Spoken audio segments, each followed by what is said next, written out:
Всем привет! Под девизом «Сохраним нашу историческую родину» каждый год 18 апреля проходит Международный день памятников и исторических мест. В честь Года семьи в России мы познакомим вас с памятниками нашего города, посвященных семье. Это памятник матери и скульптурная композиция «Семья солдата-победителя». Памятник матери расположен на берегу озера Сайсара. Он изготовлен известным скульптором Афанасием Романовым и установлен в 2012 году к 380-летию города Якутска. Высота скульптуры 6 метров, вес 2560 килограмм.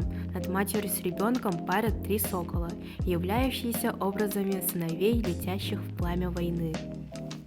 Общая площадь сквера составляет более 5000 квадратных метров.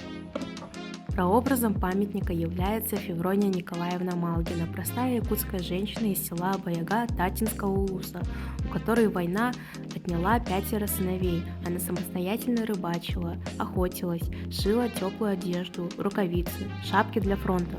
Если внимательно посмотреть, под ногами скульптуры можно узреть зайца, который не дал умереть от голода в годы войны тысячам якутских семей.